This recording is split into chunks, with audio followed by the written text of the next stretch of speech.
Coucou tout le monde, je vous retrouve aujourd'hui pour vous présenter un jeu de tarot que j'ai depuis quelques temps, mais que j'ai utilisé lors du challenge Tour d'horizon des arcanes majeurs et qui a plu à pas mal de personnes.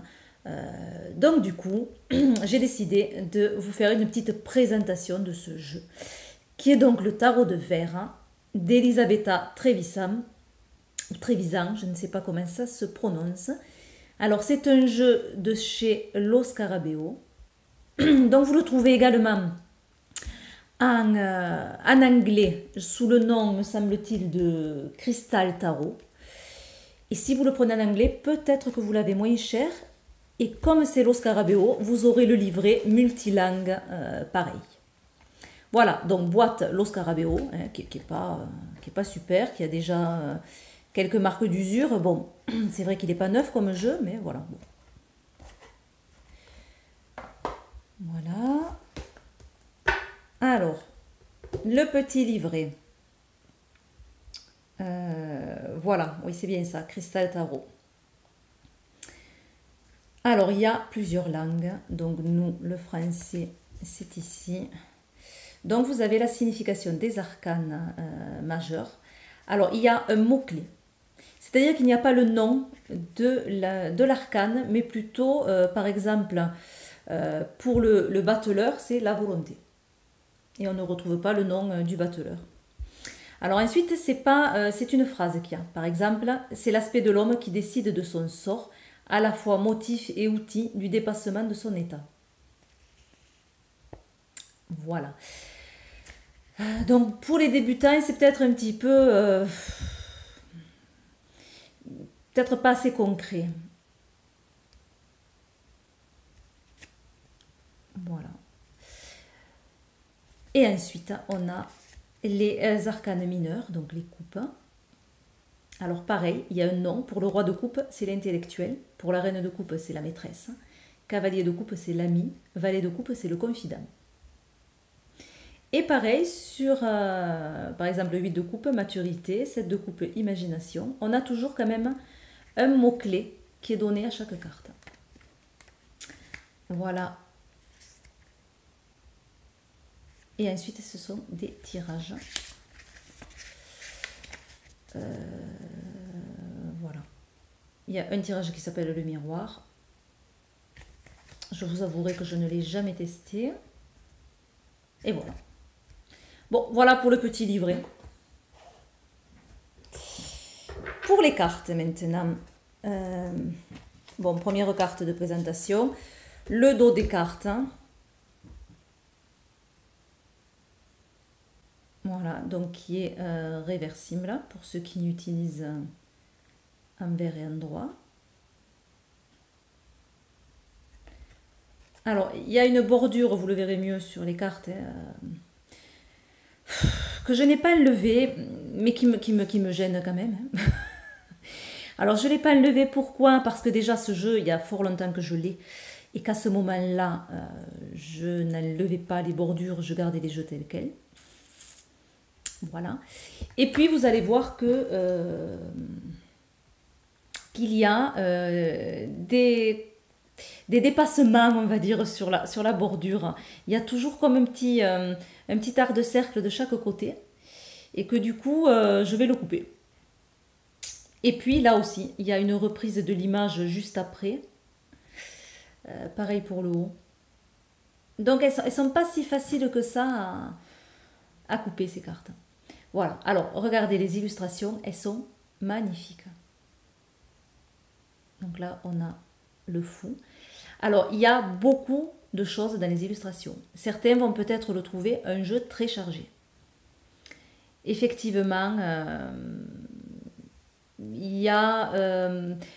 on peut voir beaucoup de choses et ce qui est sympa avec ce jeu, c'est que par moment, notre œil va être accroché à quelque chose qu'on n'avait jamais vu jusqu'alors et qui va nous aiguiller dans une réponse.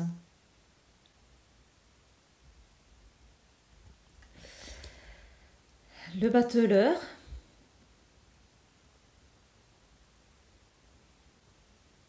Voilà, là qui fait un petit peu plus penser au tarot de Marseille, sans vraiment être comme le tarot de Marseille non plus, mais On est loin là du Rider-Waite quand même.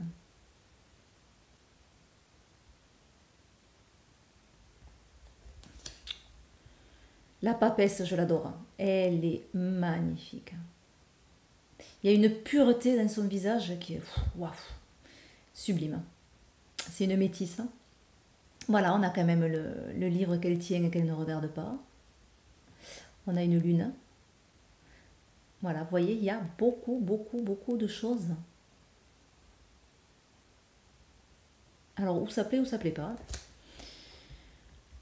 L'impératrice, très très belle également. On a un arbre avec des fruits, on a une orange tout en haut.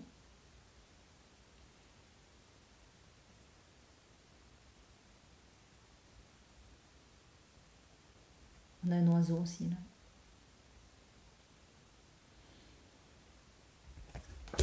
Alors, l'empereur.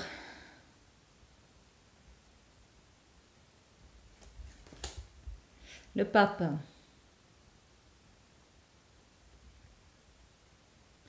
Il a vraiment de très très belles couleurs ce jeu.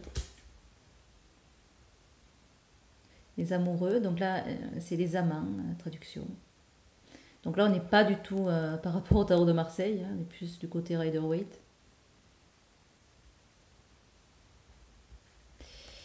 Le chariot. Alors c'est des sphinx.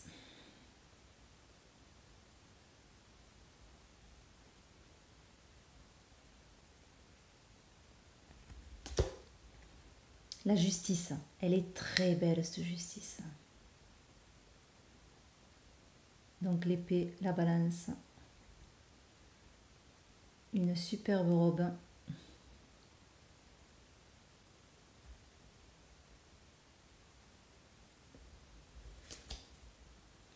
L'ermite.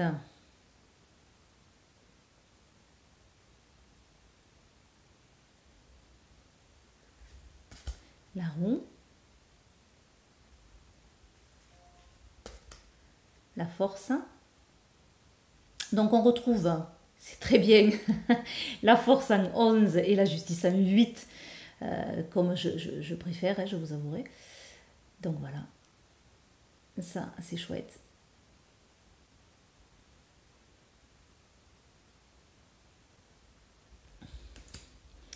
Le pendu.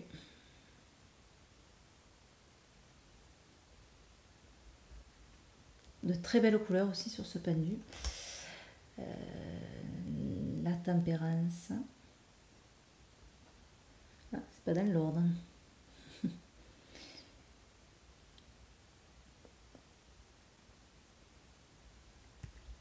La mort, la voilà.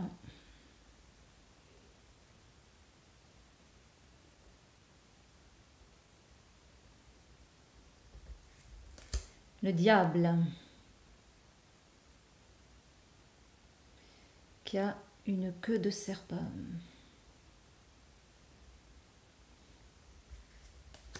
La tour.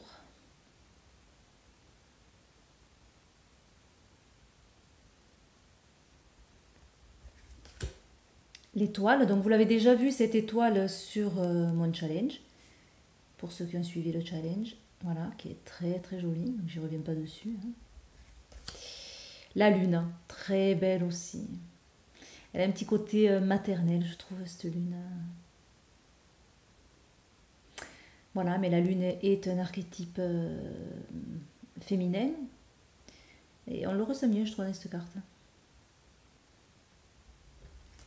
Le soleil, donc là vous l'avez vu aussi, qui est lumineux au possible. Le jugement.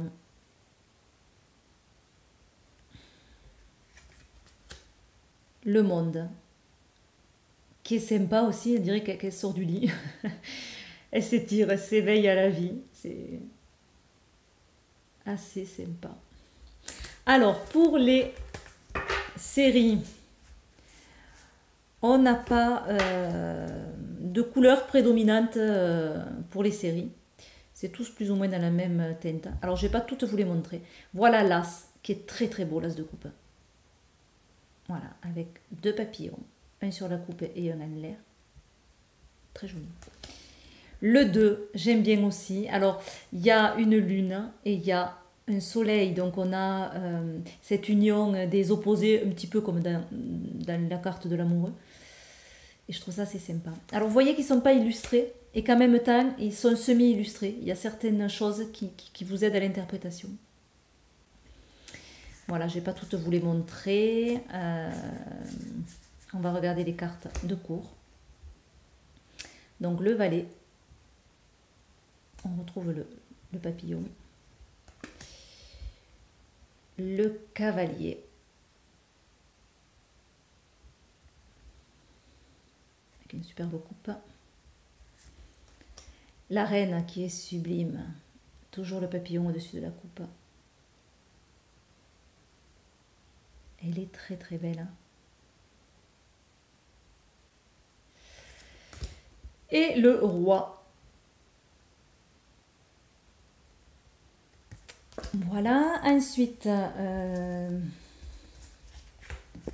pour les épées, voilà l'as de très très belles couleurs.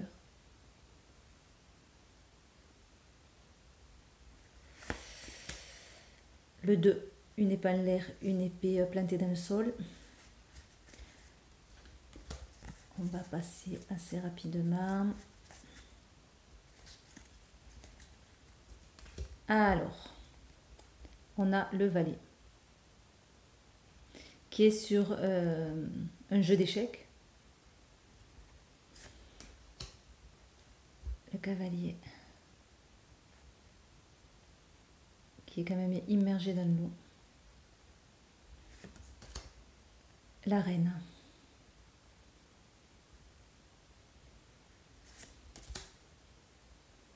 Et le roi d'épée. Voilà, alors, les deniers. L'as, très bel as dans le jaune. 2.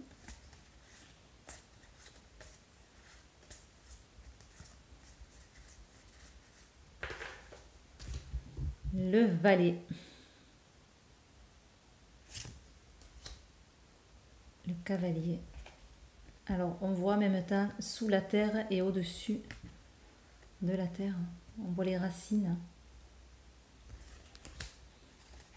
La reine, très très belle également. Les reines sont vraiment très belles. Et le roi.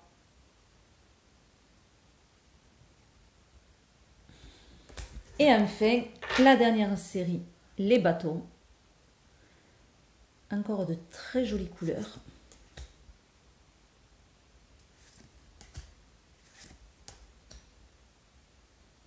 Très chaude.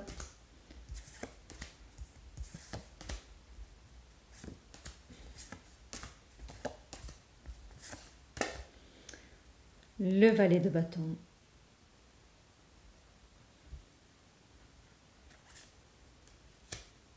Le cavalier.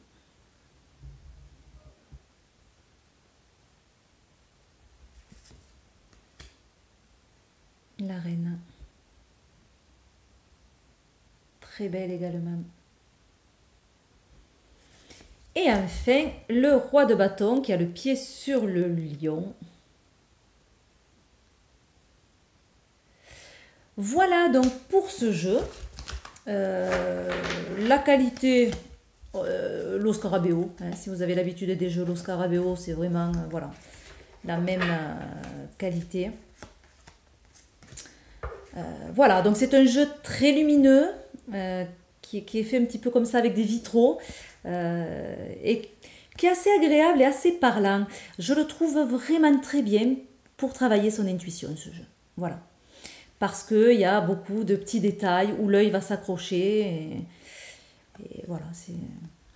Après, c'est vrai que les mineurs sont peut-être un petit peu plus compliqués à appréhender parce qu'ils ne sont pas réellement illustrés. Voilà, je vous fais plein de gros bisous. Je vous dis à bientôt pour de nouvelles vidéos. Bye bye.